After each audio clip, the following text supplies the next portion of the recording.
Saludos y bienvenidos a la experiencia escéptica. En este video verás la verdad detrás de la Biblia y sus narrativas.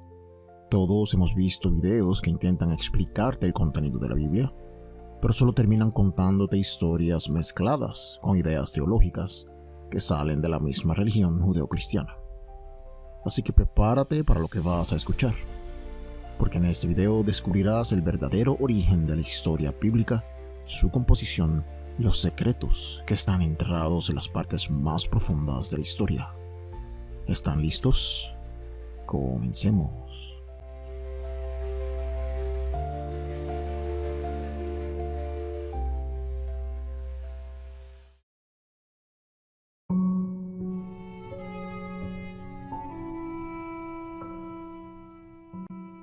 Antes de tocar lo verdaderamente jugoso de este video, cosas como el origen de Jehová, la diferencia teológica entre el primer templo y el segundo, cuándo se escribió el Pentateuco y demás preguntas profundas, empecemos por cosas para principiantes, como ¿cuál es el manuscrito más antiguo que tenemos de la Biblia?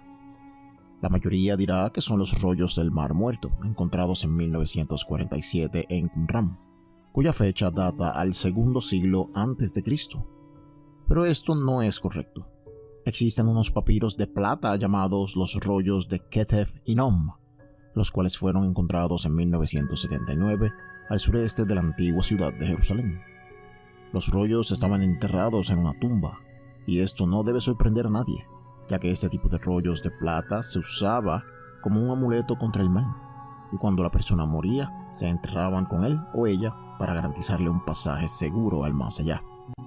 En su interior, estos rollos contienen algunos pasajes muy parecidos a los que encontramos en el Pentateuco, dígase Deuteronomio capítulo 5 y 7, Éxodo capítulo 20 y Números capítulo 6 versos 24 al 26.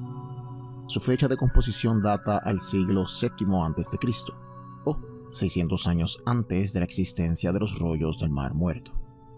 Ahora, esto no significa que existía una Biblia de donde las personas sacaban pasajes para hacer estos rollos, sino que más bien nos muestra que habían tradiciones muy similares a lo que tenemos hoy en el Antiguo Testamento. Más adelante tocaremos el tema sobre la composición de la Biblia. Otra pregunta básica lo es: ¿cuál es el texto más antiguo de la Biblia? Ante esta pregunta, el 99% contesta que el libro de Job, ya que aquí no aparece Israel, no hay judíos, no se menciona la ley de Moisés, se ubica en un lugar llamado Uz y demás. Pero la verdad es que el libro de Job no es de los más antiguos. Contiene tradiciones antiguas que datan del siglo 8 o 9, pero la mayor parte del libro está repleto de temas babilónicos y medopersas del siglo 4 y 5 a.C., el estilo literario, el uso poético y demás. Job, capítulo 1 y 2, al igual que el capítulo 42, son los más antiguos del libro, ya que reflejan una tradición muy antigua donde todavía el pueblo israelita era politeísta y enoteísta, mientras que las secciones del capítulo 32 al 38 reflejan una tradición de una cultura más madura y compleja que la que existía en el siglo IX. Esto nos demuestra que los autores de Job, situados en el tiempo del Imperio Medo-Persa, en el siglo V o IV, utilizaron tradiciones antiguas y las rellenaron de un contexto moderno para ellos, y de ahí sale el libro de Job. Ahora, las secciones más antiguas de la Biblia las encontramos en el libro de Jueces capítulo 5, el Salmo 68 y el Salmo 82. Estos textos reflejan tradiciones muy antiguas que solo encontramos en el registro arqueológico. En Jueces 5 vemos que el hebreo es muy antiguo, del tipo que solo encontramos alrededor del siglo X a.C. Además, nos habla de los lugares de orígenes de Jehová, el cual dice que salió del monte Seir. Esta es otra tradición que precede a los israelitas y de la cual hablaremos a medida que profundicemos más en el iceberg. El Salmo 68 nos muestra otra tradición antigua, donde se presenta a Yahvé como un joven dios guerrero. Esto precede a la época monárquica de Israel y la encontramos alrededor del periodo tribalístico y cananeo de los proto-israelitas, alrededor del siglo XI a.C. Y por supuesto el Salmo 82, el cual junto con Job capítulos 1 y 2 nos muestra a Jehová entre otros dioses, sentado y presidiendo el concilio divino. Esto es una tradición que le da comienzo al yavismo radical, ya que Jehová aparece como el Dios supremo, cosa que no siempre fue así. Por lo tanto, este texto apunta al siglo X como mucho. Esto nos demuestra que estos pasajes son tradiciones antiguas que los autores tomaron prestadas entre el siglo VII y V a.C. para escribirlas y preservarlas en la historia de Israel, hasta que culminaron en lo que más adelante se conoció como la Biblia hebrea.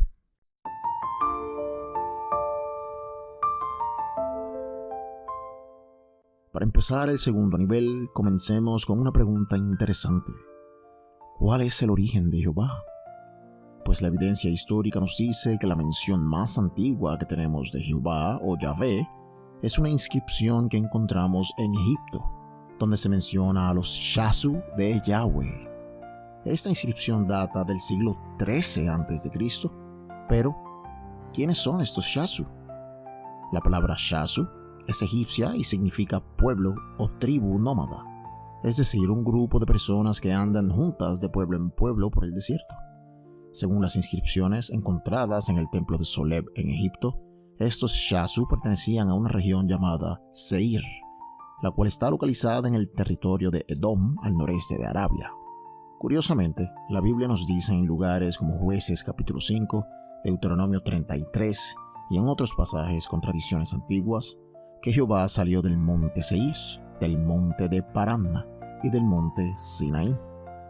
Qué casualidad que todos esos lugares están en el mismo lugar, en Edom, cerca del territorio de Madián en Arabia y Transjordania. Estos Shasu o tribus nómadas eran conocidos como los Kenitas, los cuales la Biblia nos dice que eran descendientes de Tubal Caín, quienes se dedicaban a la metalurgia y al pastoreo de animales. Además, los Kenitas estaban relacionados directamente con los Madianitas, los cuales la Biblia nos dice en Éxodos capítulo 3, verso 1, que eran sacerdotes, como el suegro de Moisés, quien era un kenita, pastor y sacerdote de Madián. Así que si los Shasu provenían del monte Seir y eran una tribu nómada, y si la única tribu nómada de Seir y de Madián eran los kenitas, y como los kenitas eran una tribu metalúrgica, ya que descendían de Tubal Caín, quien la Biblia dice que se especializaba en la metalurgia, y también provenían de un área montañosa y volcánica, donde Moisés conoció a Jehová o Yahvé o Adonai por primera vez, es decir, en la zarza ardiente en Madián, pues podemos concluir esta pregunta diciendo que los orígenes de Yahvé los vemos en el área de Madián, sirviendo como un dios volcánico y metalúrgico. Pero cabe señalar que este no es el mismo Yahvé que vemos en los profetas como Dios guerrero, o el Dios del Nuevo Testamento siendo el Dios supremo del universo. Todavía no llegamos ahí en la transformación de Yahvé. Próxima pregunta. ¿Cuándo se escribió la Biblia? Esta es una muy buena pregunta. Tradicionalmente hemos creído que la Biblia es un libro histórico, un libro que nos cuenta detalladamente lo que el pueblo de Israel vivió en su historia. Se nos dice que los primeros 5 libros, mejor conocidos como el Pentateuco o la Torá, fueron escritos por Moisés alrededor del 1700 al 1500 a.C. Luego tenemos los demás libros de los profetas y los otros relatos, que fueron escritos entre el 1600 al 400 a.C. Más adelante tenemos el Nuevo Testamento, el cual se nos dice que fue escrito entre los años 40 al 60 después de Cristo. Y por supuesto el libro de Apocalipsis, el cual se cree que fue escrito entre el 60 y el 90 después de Cristo.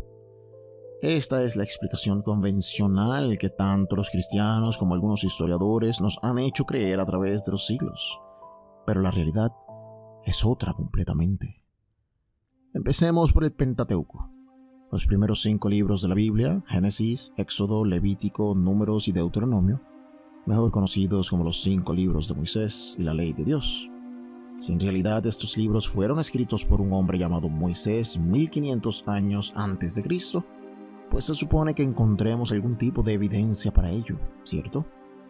Bueno, pues es todo lo contrario.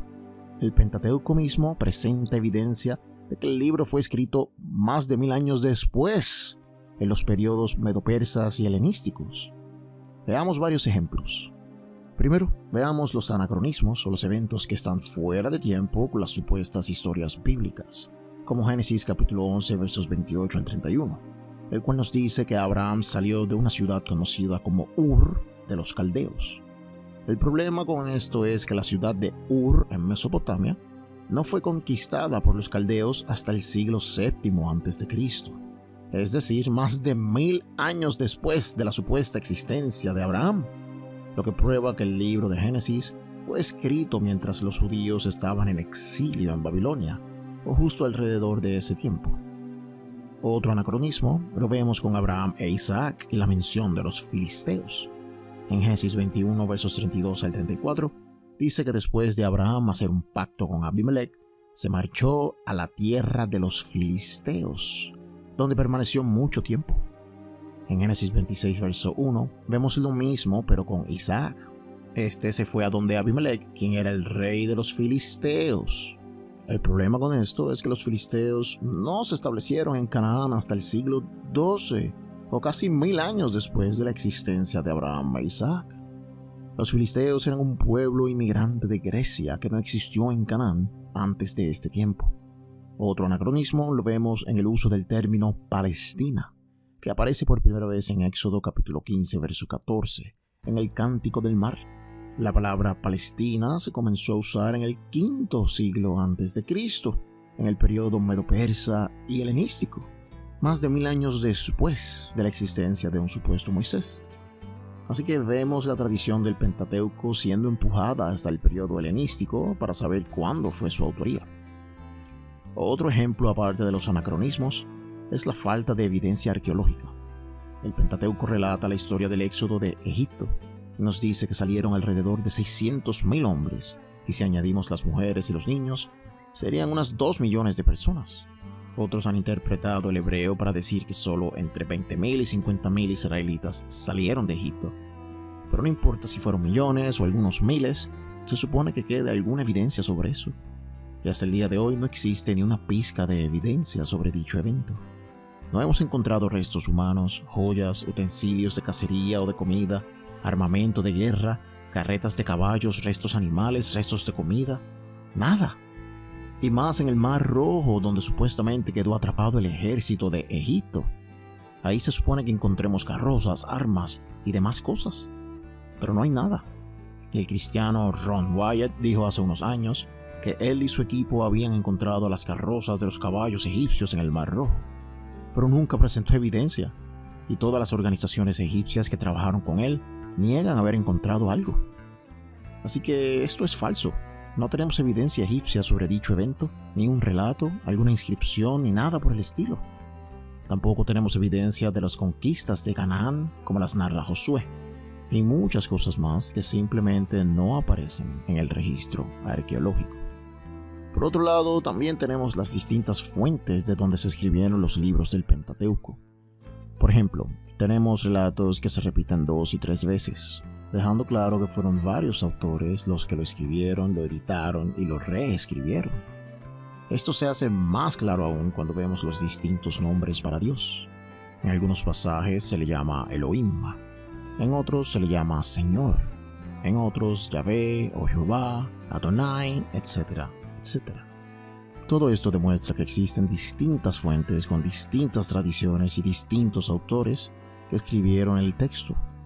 A esto se le conoce como la hipótesis documentaria, la cual presenta 4 tradiciones distintas que escribieron, editaron y reescribieron la Biblia varias veces a través del tiempo. Estas tradiciones son la yavista, la eloísta, la deuteronomista y la sacerdotal. Cada vez que vemos el nombre de Jehová o el Señor o Yahvé, sabemos que fue la tradición yavista que escribió ese segmento. Y cuando vemos a Elohim, sabemos que fueron los eloístas. Cuando vemos listas largas de leyes y reglas y un estilo estructurado de escritura, sabemos que fue la sacerdotal. Y el libro de Deuteronomio, que fue escrito por los deuteronomistas. Veamos algunos ejemplos. El relato de la creación en Génesis 1 nos presenta un estilo bien estructurado con los días y el propósito de cada uno. y cómo todo se separa organizadamente. Esto proviene de la tradición sacerdotal, la cual existió en tiempos medo-persas, así que Génesis 1 tiene una composición ubicada entre el siglo 6 y el 4. Pero cuando miramos a Génesis 2, vemos otro relato de creación totalmente diferente al primero. Esta vez el hombre es creado primero, después las plantas, luego los animales y luego la mujer. O sea, totalmente opuesto a Génesis 1. Aquí se nos habla de Yahvé Elohim. El estilo es más narrativo y antropomórfico, con Yahvé creando al hombre del polvo, colocando a Dios con un cuerpo de hombre también, cosa que la tradición sacerdotal condenaba, ya que en las tradiciones antiguas Yahvé tenía cuerpo de hombre, comía, sentía emociones negativas y era más humano. En las tradiciones más modernas, Yahvé era completamente espiritual, y esto lo vemos mejor reflejado en el Nuevo Testamento, donde el mismo Jesús nos dice que nadie ha visto a Dios. También vemos dos relatos distintos del diluvio. En unos pasajes Noé lleva 7 pares de cada animal limpio y un par de los animales impuros. El diluvio dura 40 días y 40 noches, y Dios es llamado Yahvé o Señor. Esto refleja la tradición yahvista. Pero en otros pasajes de los mismos capítulos, en Génesis 6, 7 y 8, vemos otro relato del diluvio, donde Noé lleva solo un par de cada animal.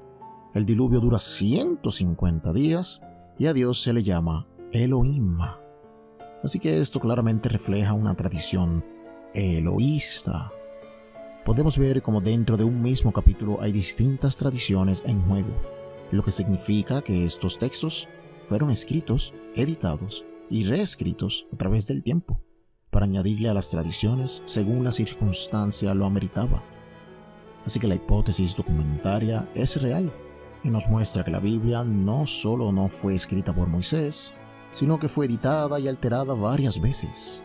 Y solo estamos tocando el Pentateuco, pero cabe señalar que el mismo Jesús dijo que Moisés escribió sobre él, refiriéndose a Deuteronomio 18, donde dice que otro profeta, como Moisés, sería levantado en Israel.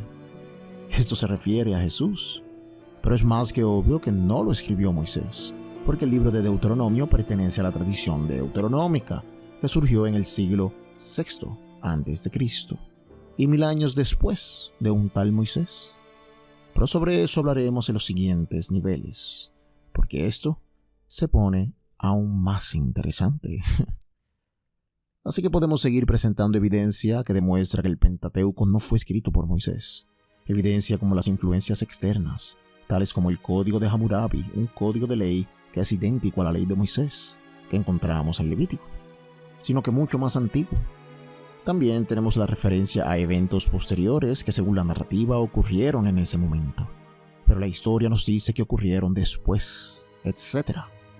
Al final tenemos la evidencia suficiente para decir que el Pentateuco fue editado múltiples veces y que había múltiples tradiciones corriendo de boca en boca por diferentes pueblos, que no fueron finalmente redactadas en la versión que tenemos hoy hasta el siglo III a.C., cuando vemos la evidencia arqueológica de cuándo se comenzó a obedecer la ley de Moisés. Todo apunta a que empezó en el III siglo, reflejando que el Pentateuco, como lo tenemos hoy, fue finalmente redactado y distribuido a las masas de forma oral y en las sinagogas en el III siglo a.C., y no en el 1500 antes de la era común durante la existencia de un supuesto Moisés. Ahora, veamos a los profetas. Debido a que estamos en el nivel 2 todavía, no profundizaré tanto. Pero similar al Pentateuco, los profetas también sufrieron de alteraciones y reediciones al texto debido a diferentes tradiciones y fuentes que existieron a lo largo de los años. El libro de Isaías es uno de los mejores ejemplos. El mismo está dividido en 3 secciones que fueron escritas en distintas épocas por autores con distintas ideologías. Primero tenemos el llamado Proto-Isaías, que cubre del capítulo 1 al 39 del libro de Isaías. Esta sección fue escrita en el siglo 8 a.C. y trata sobre el juicio a Judá y Jerusalén, y la invasión de Asiria a Israel, y el llamado al arrepentimiento que se le hace a estas naciones. Tradicionalmente se cree que fue el mismo Isaías quien escribió este Proto-Isaías. Luego tenemos a Deutero-Isaías, el cual cubre desde el capítulo 40 al 55, y este trata del exilio a Babilonia, la consolación y la esperanza para los exiliados, y la promesa de liberación. Se cree que esta sección fue escrita en el siglo VI durante el exilio a Babilonia, por un autor anónimo. Y por último tenemos a Trito-Isaías, que cubre de Isaías 56 al 66, y trata sobre la restauración de Jerusalén, la justicia social y la adoración verdadera. Se cree que esta sección fue escrita entre el siglo VI y V por un grupo de profetas que estaban viviendo después del exilio a Babilonia. También tenemos a Jeremías, el cual muestra que también fue reeditado y alterado con el tiempo. El texto de Jeremías en la Septuaginta, o la traducción griega que se escribió para el siglo II a.C., es significativamente más corto que el texto hebreo masorético, el cual se escribió 1000 años después de Cristo, es decir, hace 1000 años atrás, y es el que está en todas nuestras Biblias hoy en día. Esto sugiere que el texto hebreo fue expandido con el tiempo. También se pueden identificar múltiples voces y estilos, lo que sugiere la presencia de diferentes redactores y ediciones posteriores a los oráculos originales de Jeremías. También podemos ver que las profecías y narrativas no están organizadas cronológicamente, sino más bien temáticamente, lo que sugiere una compilación y edición posterior. Aquí podemos encontrar profecías que no se cumplieron, otras que se inventaron y más. Y así podemos seguir demostrando con todos los profetas que han habido alteraciones que demuestran que no fueron escritos en el tiempo que tradicionalmente se nos ha enseñado, y que tampoco fueron escritos por los autores que llevan su nombre. Así que, para terminar el segundo nivel, al igual que el Pentateuco, los libros proféticos del Antiguo Testamento muestran signos de composición y edición a lo largo del tiempo.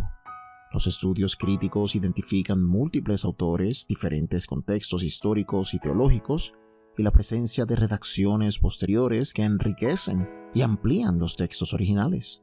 Estos ejemplos demuestran cómo los estudiosos pueden discernir las capas de tradición y redacción de los libros proféticos, sugiriendo que estos textos fueron compuestos y editados durante varios siglos, reflejando las cambiantes realidades y preocupaciones de las comunidades israelitas y judías.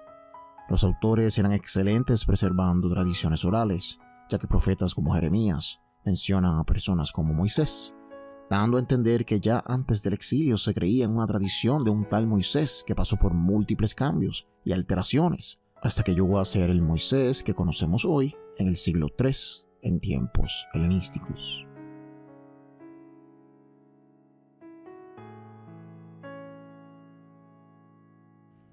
¿Cómo ocurrió el cambio de politeísmo a monoteísmo?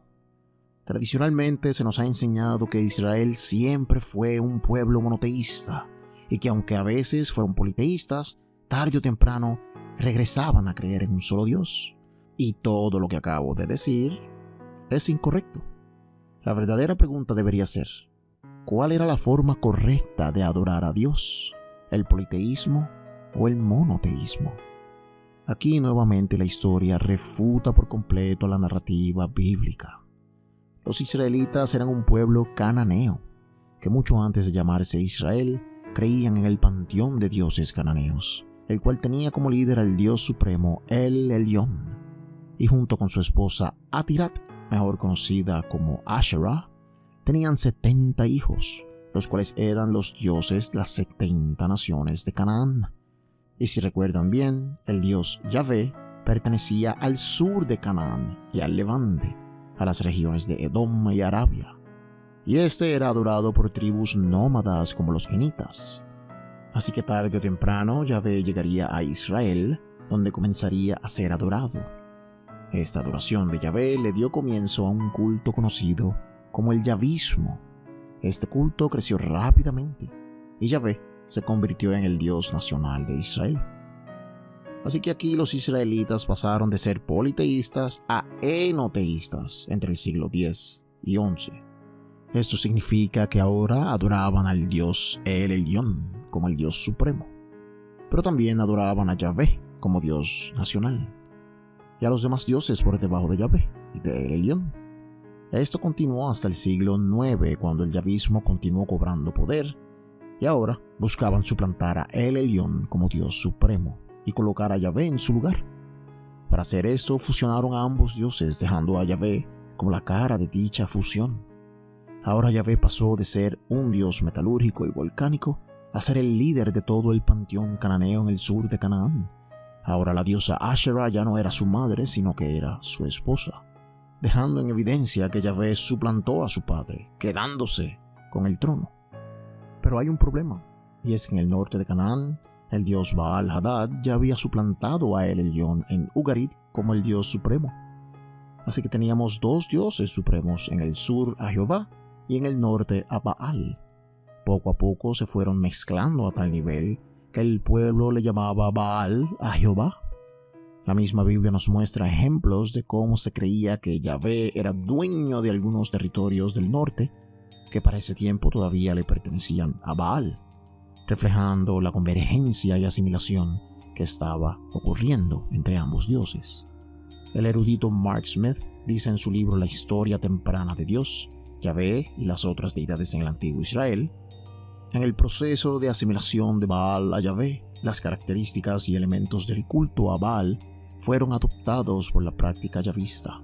Este fenómeno se ve más claramente en los Salmos, donde Yahvé asume los atributos del dios de la tormenta, Baal-Hadad. Por ejemplo, en el Salmo 29, originalmente un himno a Baal fue elaborado como un himno a Yahvé, con Yahvé representado en términos muy similares a los utilizados para Baal en los textos ugaríticos. Así que claramente vemos una fusión entre Baal y Yahvé. Ahora, Yahvé no era más un simple dios patrón de Israel, sino que era el dios supremo de todo el panteón cananeo que absorbió los atributos de Baal-Hadad. Ahora era un dios joven, guerrero y fuerte que trae juicio en las nubes y destruye a sus enemigos con tormentas. Así que aquí podemos ver que el pueblo, para el siglo VII, era totalmente enoteísta, donde adoraban a Yahvé como el dios supremo. Pero también creían en otros dioses como la reina del cielo Asherah, el Leviatán, el Nehushtan, entre otros dioses. La misma Biblia en Génesis 30 versos 9 y 11 dice: Lea, al ver que ya no podía tener hijos, tomó a su criada Silpa y se la entregó a Jacob por mujer, y ésta dio a Jacob un hijo. Entonces Lea exclamó: ¡qué buena fortuna! Por eso lo llamó Gad. Lea, quien era seguidora del dios El Elyon, también creía en el dios Gad, que era el dios de la fortuna, y llamó a su hijo igual que dicho dios. Esto mismo creían los israelitas del siglo VII, y todo iba muy bien hasta que llegó el rey Josías y sus reformas deuteronómicas. Josías era un rey yahvista que le pareció buena idea forzar al pueblo a creer en un solo Dios, este siendo Yahvé, y todo aquel que creyera en otros dioses morirían. Así que lanzó sus reformas, matando a muchos sacerdotes y mucha gente que creía en otros dioses, asegurando así que el culto a Yahvé fuera el único en la tierra de Judá. Y sobre esto abarcaremos mucho más a continuación. La evolución del monoteísmo empezó con un pueblo politeísta que se volvió enoteísta y culminó en monoteísmo a la fuerza. ¿Era el monoteísmo algo bueno? ¿Era esta la forma correcta de adorar a Dios, como dice la Biblia? Pues si vemos la misma, siempre se le está advirtiendo al pueblo que no sean politeístas, y se les llama traidores e idólatras a los que adoran a otros dioses que no sea Yahvé. Y el mismo Dios dice que se siente celoso de que el pueblo ande adorando muchos dioses. Así que, ¿será que el monoteísmo siempre fue la forma correcta de adorar? Pues aquí entramos en la siguiente pregunta del nivel 3. ¿Podemos confiar en la Biblia? Como hemos estado demostrando durante el video, la Biblia dice unas cosas, pero la historia afirma otras. La Biblia dice que solo existe el Dios de Israel y que los demás son solo ídolos, pero la historia muestra que Israel tenía muchos dioses y que poco a poco fue impulsando a un dios menor del sur del Levante hasta convertirlo en el Dios supremo de todo el panteón. La Biblia dice que Moisés escribió el Pentateuco, la historia dice que no fue así, etcétera, etcétera. Claramente podemos ver que la Biblia no representa la corriente histórica, sino que crea su propia historia. Esto se intensificó cuando el rey Josías lanzó las reformas deuteronómicas, una campaña de propaganda yavista a favor del monoteísmo a Yahvé. Muchos estudiosos identifican una historia deuteronomista que abarca desde Deuteronomio hasta Segunda de Reyes, indicando una redacción durante el exilio babilónico o después de él. Deuteronomio en particular muestra signos de haber sido una obra compuesta para reformar y centralizar el culto en Jerusalén. Esto comienza cuando Josías encuentra el famoso rollo en el templo, el cual sin duda alguna es el libro de Deuteronomio en alguna forma preliminar al que tenemos hoy. Los deuteronomistas se aseguraron de cambiar la historia israelita a tal grado que cambiaría todo, desde las creencias del antiguo culto hasta la misma cultura del pueblo. El rey Josías comenzó a purgar toda adoración a otros dioses que no fuera Yahvé. Sacó los ídolos del templo, sacó a la diosa Asherah, que era considerada la segunda al mando detrás de Yahvé. Mató a todo el que se rehusaba, destruyó altares mató a todo el que se rehusaba a adorar solamente a Yahvé, destruyó altares e impuso sus propias creencias monoteístas según este rollo. Es decir, según el libro de Deuteronomio, que ellos se inventaron. Acabaron con la identidad espiritual de todo un pueblo. Una pieza importante de evidencia la vemos en Jeremías 44. Aquí ya Babilonia había invadido Judá, y una gran porción del pueblo escapó de Judá y regresaron a Egipto en una especie de éxodo a la inversa. Pero cuando Jeremías los visita, éste los acusa de ser idólatras, y les dice que por culpa de su idolatría Babilonia los invadió. Así que los exhorta al arrepentimiento y les dice que ya dejen de adorar a la reina del cielo, que sería Asherah, y que regresen a su tierra para adorar solo a Yahvé. Básicamente su Dios fue el que ocasionó que Babilonia los invadiera por ser idólatras. Analicemos el pasaje, Jeremías 44 versos 1 al 3, que dice: Esta palabra vino a Jeremías para que todos los judíos que habitaban en Egipto, es decir, para los que vivían en las ciudades de Migdol, Tafnes y Memphis, y en la región de Patros, así dice el Señor de los ejércitos, el Dios de Israel: ustedes han visto todas las calamidades que yo provoqué sobre Jerusalén y sobre todas las ciudades de Judá. Hoy están desiertas y en ruinas, sin morador alguno, a causa de las maldades que cometieron. Aquí Jehová les deja saber que Él trajo ese juicio por culpa de ellos y su idolatría. Versos 3 al 6. Ellos provocaron mi enojo al adorar y ofrecer incienso a otros dioses que ni ellos, ni ustedes, ni sus antepasados conocieron. Una y otra vez envié a mis siervos los profetas para que les advirtieran que no incurrieran en estas cosas tan abominables que yo detesto. Pero ellos no escucharon ni prestaron atención, no se arrepintieron de sus maldades, sino que siguieron ofreciendo incienso a otros dioses. Por eso se derramó mi ira y se encendió mi furor contra las ciudades de Judá y las calles de Jerusalén, las cuales se convirtieron en ruina hasta el día de hoy. Jehová les deja saber que ellos tuvieron tiempo para arrepentirse, pero no quisieron y prefirieron adorar a dioses que ellos no conocían. Pero esto es falso. Aquí vemos claramente la mano de los deuteronomistas cambiando la historia, ya que los israelitas siempre fueron politeístas y siempre adoraron múltiples dioses antes de que Jehová existiera. Y eso los mismos judíos se lo dicen a Jeremías más adelante. Por ahora vemos que los yavistas enviaban los llamados profetas para que la gente solo adorara a Yahvé, pero la gente continuaba adorando a otros dioses, porque esa era la costumbre de siempre. Así que Dios continúa diciendo que debido a su continua idolatría, Él los iba a matar allí mismo en Egipto, ya que no quieren abandonar a estos nuevos dioses que ahora tienen. Pero la gente le responde a Jeremías en los versos 16 al 18, que dicen: no le haremos caso al mensaje que nos diste en el nombre del Señor. Al contrario, seguiremos haciendo lo que ya hemos dicho. Ofreceremos incienso y ofrendas líquidas a la Reina del Cielo. como lo hemos hecho nosotros y como antes lo hicieron nuestros antepasados, nuestros reyes y nuestros oficiales en las ciudades de Judá y en las calles de Jerusalén. En aquel tiempo teníamos comida en abundancia, nos iba muy bien y no sufríamos ninguna calamidad. Pero desde que dejamos de ofrecer incienso y ofrendas líquidas a la Reina del Cielo, nos ha faltado todo. El hambre y la espada están acabando con nosotros. Aquí hay varias cosas importantes.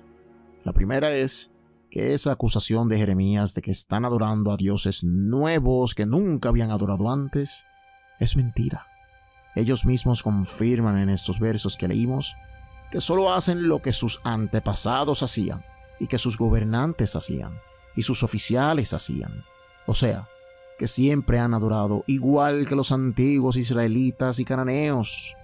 Segundo, mientras vivían en Jerusalén, todo marchaba bien. Tenían comida, bebida y riquezas en abundancia. Pero desde que dejaron de ofrecer incienso a los demás dioses, todo empezó a irse cuesta abajo. Y ahora la guerra y el hambre reinan sobre Judá. En otras palabras, todo marchaba bien en el pueblo, pero cuando aparecieron los deuteronomistas y los yavistas a cambiar la adoración y a forzar al pueblo a seguir solamente a Yahvé y a ningún otro dios, todo comenzó a empeorar. Así que Jeremías y su Dios solo están opinando que toda la maldad llegó por culpa de su idolatría. Pero los judíos están demostrando evidencia histórica de que cuando el politeísmo era permitido, todos ellos vivían bien. Así que este texto es un claro intento por parte de los yavistas de hacer lucir mal a los politeístas y enoteístas, otra razón por la que no podemos confiar en la Biblia. Esto lo hicieron para resaltar el monoteísmo ante el lector de este texto.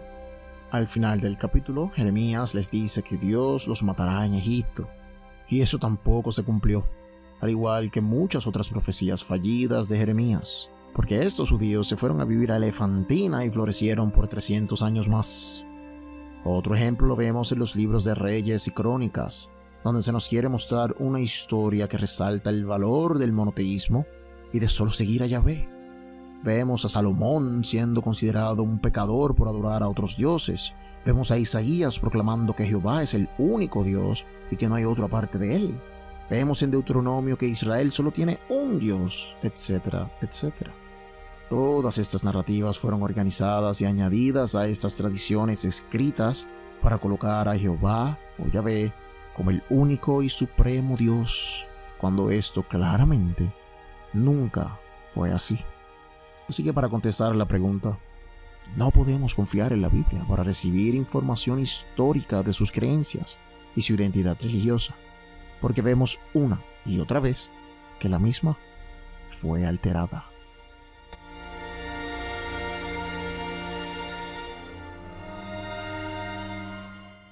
¿Cuál es la diferencia teológica entre el primer templo y el segundo templo? Tradicionalmente siempre hemos creído que los judíos siempre fueron unidos espiritualmente y que siempre tuvieron las mismas creencias. Pero como hemos visto hasta ahora, eso no es verdad. Los hebreos del primer templo todavía creían en el culto cananeo con Yahvé sirviendo como un dios más, mientras que los judíos del segundo templo ya tenían una teología monoteísta bien desarrollada con influencias zoroastrianas y demás. Así que empecemos por el primer templo. La religión del primer templo era bastante diferente de la que emergió en el periodo del segundo templo. El primer templo era el símbolo de la presencia divina y sus rituales y símbolos estaban destinados a mantener el orden creado. Era como una representación física de la creación misma. En la corteza de su creencia tenemos a El Elyon, o el dios más alto, que era el dios supremo del panteón cananeo, el dios de Melquisedec. Junto a este estaba su consorte Asherah, quien también es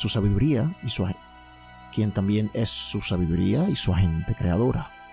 Él creó todo a través de ella, y juntos tuvieron hijos que eran los 70 dioses de Canaán. Para los antiguos hebreos, los dioses se dividían en 4 niveles. El primer nivel le pertenece al poderoso Dios supremo El Elyon. Como él no hay ninguno. El segundo nivel le corresponde a sus hijos, los dioses de las naciones. El tercer nivel le corresponde a los dioses que tenían algún propósito con la humanidad, también conocidos como los Raphaim, el dios de la música, el del fuego, etc. Yahvé comenzó como un Raphaim, siendo el dios de la metalurgia y los volcanes. El cuarto nivel le corresponde a los dioses menores, dioses protectores de personas, dioses mensajeros y demás. Más adelante los yavistas cambiaron esto y solo dejaron a Yahvé como el único dios. Los demás dioses eran ídolos o demonios, y los dioses menores pasaron a ser ángeles.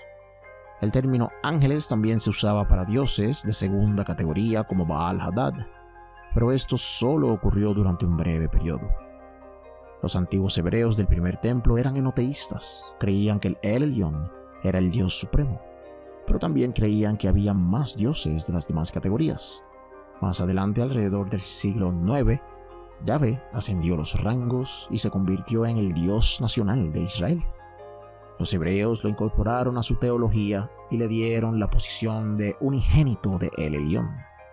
De aquí es que salen tradiciones como el Salmo capítulo 2, versos 6 y 7, que dice: Yo he investido mi rey sobre Sión, el monte de mi santidad. Yo recitaré el decreto. El Señor me ha dicho: mi hijo eres tú. Yo te engendré hoy. Este verso es usado por los cristianos para referirse a Jesús, y es usado por los judíos del segundo templo en adelante para referirse a algún Mesías o incluso al mismo David o Salomón. Pero los hebreos del primer templo creían que ese hijo era Jehová o Yahvé, y que su padre El Elyon lo engendró. Esto lo vemos mejor en Deuteronomio capítulo 32, versos 8 y 9, que dice: Cuando el Altísimo dio a cada pueblo su tierra, cuando repartió a los hijos de Adán, fijó las fronteras de los pueblos según el número de los hijos de Dios. Pero la parte de Yahvé fue su pueblo. Jacob fue su propio dominio. Esta es la versión de la Biblia Septuaginta, la más vieja de todas, ya que las versiones de los textos masoréticos modernos dicen los hijos de Israel, pero al decir los hijos de Dios, pues está resaltando que quien dividió las naciones fue El Elyon, y a su hijo Yahvé le tocó Israel por herencia. Este texto refleja las tradiciones antiguas de los hebreos del primer templo, así que esta tradición se les escapó a los deuteronomistas cuando estaban editando el texto. De aquí sale también la creencia de los dos poderes del cielo, los dos dioses de Israel, donde había una divinidad y no solo un dios. También vemos que los del primer templo creían que el pacto con Dios era lo que sostenía la creación de pie. Por eso, cuando destruyeron el templo, comenzaron a buscar otras formas de interpretación, ya que la creación seguía en pie, a pesar de que habían destruido el templo. Por otro lado, aparte de creer en El Elyon y el gran ángel de Jehová, también creían en la diosa Ashera y la adoraban en el templo junto a otros dioses, ya que el rey Josías mandó a sacar todos los ídolos de los dioses del templo, y el profeta Ezequiel vio el templo lleno de ídolos. Y claro, en la Biblia lo hacen ver como algo malo, pero en realidad era algo bueno. Ya tenemos varios videos explicando las tradiciones del primer templo, así que vayan a verlos para que profundicen más en este tema. Más adelante, antes de llegar al segundo templo, tuvimos el periodo transitorio teológico en el exilio a Babilonia. Después de las reformas deuteronómicas llegó el exilio. Aquí el yavismo ya era monoteísta, pero no lograba convencer a todo el pueblo. Así que cuando se fueron al exilio se reinventaron totalmente y volvieron del exilio con una religión nueva. O sea, el yavismo se fue al exilio, pero fue el judaísmo el que regresó del exilio. En las historias de Esdras y Nehemías vemos como los judaítas tenían creencias distintas. Ahora su Dios no era el Dios de Israel, sino que era solo el Dios de los exiliados. Al regresar del exilio, mandaron a sacar a todos los hebreos que no fueron tomados en el exilio. Los declararon herejes y apóstatas e instalaron una nueva religión a la que los nativos de Judá no estaban acostumbrados. Por lo tanto, podemos decir que los exiliados llegaron con un nuevo Dios, una nueva religión, y una nueva identidad espiritual. Así que los sacerdotes deuteronomistas entraron en acción y decidieron crear las historias más detalladas que definieran la nueva fe judía por encima de la antigua hebrea. Por ejemplo, la historia de Adán y Eva, la cual simboliza a los yavistas expulsando del primer templo a los hebreos que creían en la religión de Canaán, o la historia de los jueces, o el personaje de David y Salomón, etcétera, etcétera. Esdras y Nehemías también fueron escritos para resaltar esta separación entre los antiguos hebreos del primer templo y los judíos que regresaron del exilio. Entonces llegó el segundo templo y la nueva religión judía, y junto con ella surgieron un sinnúmero de textos rechazándola y declarándola una herejía. El libro de Enoc fue uno de estos textos que fue creado para acusar a la nueva religión de creer en otro Dios, de pervertir la religión antigua, y deseaban que el segundo templo fuera destruido. El segundo templo, influenciado por creencias babilónicas y zoroastrianas, le abrió la puerta a más tradiciones para ser absorbidas en su monoteísmo radical, como las creencias griegas y demás. Si desean saber más, ya hicimos un documental completo llamado La conspiración religiosa que cambió al mundo. Vayan a verlo para que se enteren más sobre las diferencias entre el primer templo y el segundo. Próxima pregunta. ¿Apoyaba Jehová la esclavitud en Israel? Pues veamos lo que dice la Biblia. En Éxodo capítulo 21, versos 2 al 6, dice: Si comprares siervo hebreo, 6 años servirá, mas al 7º saldrá libre, de balde. Si entró solo, solo saldrá. Si tenía mujer, saldrá él, y su mujer con él. Si su amo le hubiere dado mujer, y ella le diere hijos o hijas, la mujer y sus hijos serán de su amo, y él saldrá solo. Y si el siervo dijere: yo amo a mi señor y a mi mujer y a mis hijos, no saldré libre, entonces su amo lo llevará ante los jueces y le hará estar junto a la puerta o al poste, y su amo le horadará la oreja con lesna y será su siervo para siempre. Este pasaje describe las leyes relativas a la esclavitud de los hebreos, permitiendo la esclavitud durante 6 años con la liberación en el 7º año, a menos que el esclavo decida permanecer con su amo. Esto se ve como una aprobación regulada de la esclavitud, y en caso de que no fuera hebreo, el esclavo permanecerá con su amo para siempre. Levítico capítulo 25, versos 44 al 46 nos dice: Y en cuanto a tu siervo y sierva que tuvieres, serán de las gentes que están en vuestro alrededor.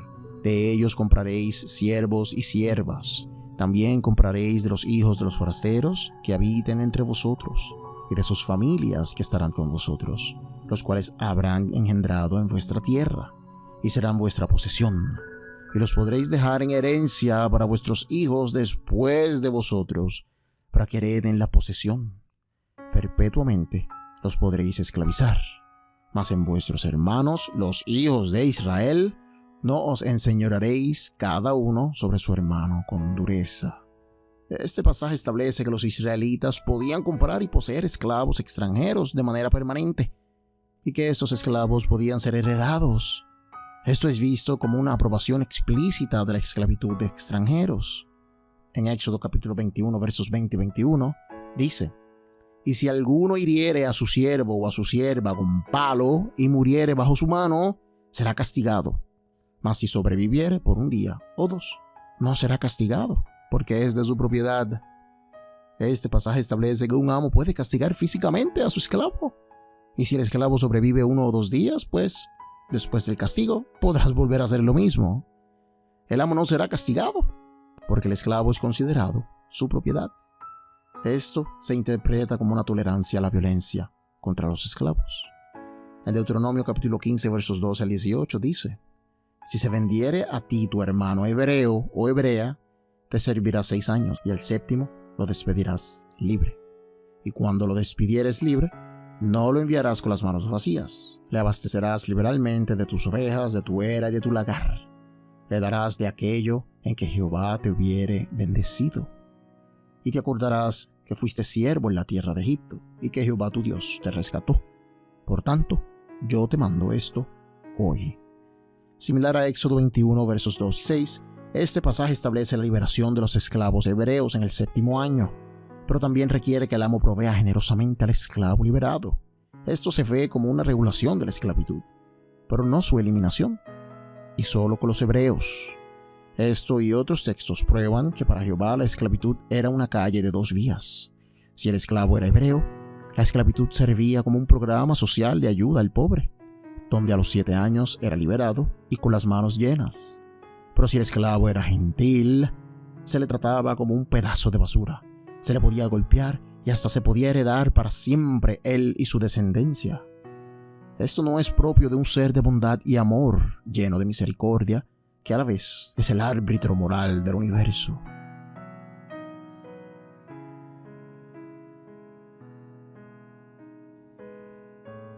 ¿Jehová pedía sacrificios humanos?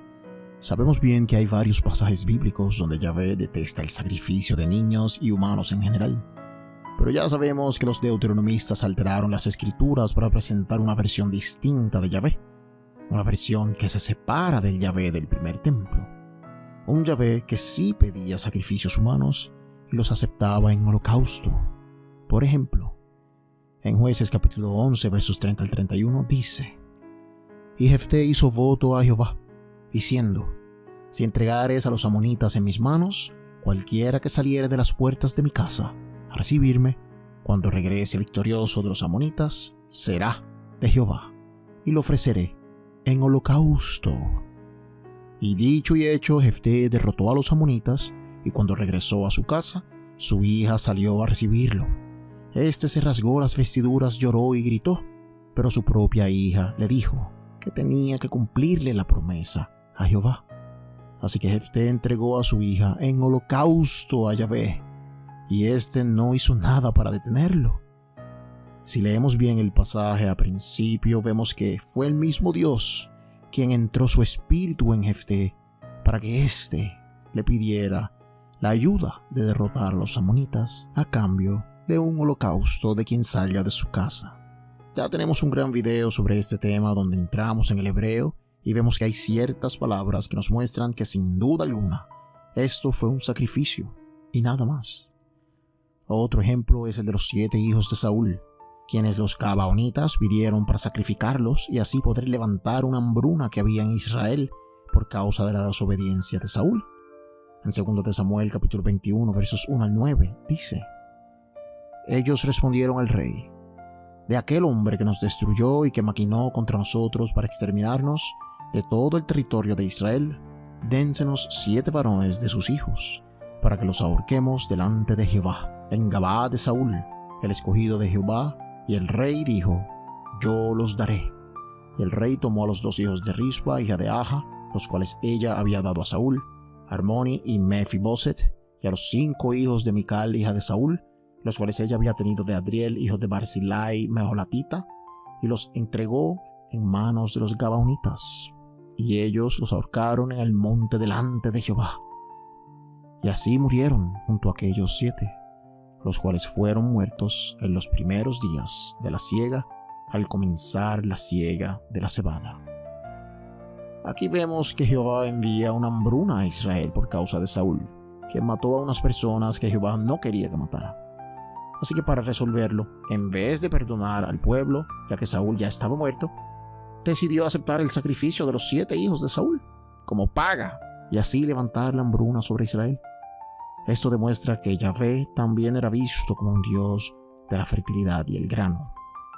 También tenemos a Ezequiel capítulo 20, versículo 25 al 26, que dice: Por eso yo también les di estatutos que no eran buenos, y ordenanzas por las cuales no podían vivir, y los contaminé en sus ofrendas, cuando hacían pasar por el fuego a todo primogénito, para destruirlos, y que supieran que yo soy Jehová. Aquí vemos cómo Jehová les dio estatutos que no eran buenos y los contaminó en sus ofrendas. O sea que como el pueblo estaba cometiendo pecados y haciendo cosas que Jehová no quería, pues como juicio los puso a sacrificar a sus primogénitos. Eso es una locura completamente, si me preguntan a mí. Hacer que los bebés paguen por los pecados de sus padres no es de un Dios de amor, sino de un tirano sin compasión. También tenemos Éxodo capítulo 22 versos 29 al 30 que dice: No demores en ofrecerme lo mejor de tu grano maduro ni de tus vinos. Entrégame también el primogénito de tus hijos. Haz lo mismo con el primogénito de tus bueyes y de tus ovejas. Déjalos 7 días con su madre, pero al 8º día me los entregarás. Aquí vemos que Dios pedía no solo los animales, sino también los bebés humanos al 8º día como sacrificio. Y no se trata de pedirlos para dedicarlos al templo o al tabernáculo o entregarlos al servicio de Dios. ¿Cómo puede sobrevivir un bebé de 8 días en el cuidado de un sacerdote? Y si es así, ¿será que los animales también son entregados a servir en el templo? Es obvio que esto se trata de sacrificios humanos. Como bien dijimos, sabemos que la Biblia presenta pasajes donde Jehová aborrece los sacrificios humanos, pero esto solo fue alterado por los deuteronomistas, los cuales ya no creían en los sacrificios humanos. De aquí se inventaron al dios Moloch, del cual no tenemos evidencia alguna de su existencia, ni templos, ni figuras, ni escritos, ni nada. En Canaán, Moloch no era una deidad, sino que era una práctica que los pueblos realizaban donde ofrecían sus primogénitos a su dios a cambio de algún bien. Y los hebreos no eran la excepción, porque tú no le prohíbes algo a alguien que no esté haciendo ya. Todo tenía que ver con sacrificios. Cuando el rey de Moab se enfrentó a Israel, Edom y Judá, y se veía a punto de perder la batalla, sacrificó a su hijo al dios Kemosh, y esto lo llenó de poder y lograron espantar a la coalición de ejércitos israelitas y compañía, derrotando a Jehová en el acto. Cuando Jefté se vio en aprietos, le hizo un voto a Jehová de que entregaría a la primera persona que saliera de su casa en holocausto, o sea, un sacrificio. Y ese voto le dio poder a Jehová para derrotar a los enemigos de Jefté. Y como si fuera poco, el mismo Jesús, hijo de Jehová o de Yahvé, según la tradición ortodoxa, sacrificó su propia vida para poder acabar con el reino del diablo y con el poder del pecado. Cosa que al parecer Jehová no podía hacer sin un sacrificio perfecto como el de Jesús. ¿Y qué mejor sacrificio que el de uno con sangre divina? Uno tan poderoso que solo bastó con un sacrificio que duraría toda la eternidad. Los sacrificios eran algo normal y bueno en la antigüedad, y Jehová también los pedía. Este iceberg apenas comienza a profundizarse. Todavía no hemos hablado de la escatología judía, no hemos hablado de la verdadera identidad del diablo, y por supuesto, todavía no hemos ni tocado nada del Nuevo Testamento. Así que, por lo que veo, este video tendrá una segunda parte. Pero cuéntame, ¿qué opinas sobre la verdad de la Biblia? Déjalo en los comentarios. Recuerda suscribirte para más y dejarme un like. Y si quieres ver este contenido en un formato corto, ahora puedes seguirnos en TikTok, donde miles de personas consumen nuestro contenido corto cada día. Subimos más de 3 videos diarios y hasta hacemos videos en vivo de vez en cuando. Esto ha sido la experiencia escéptica, dando el primer paso a la verdad.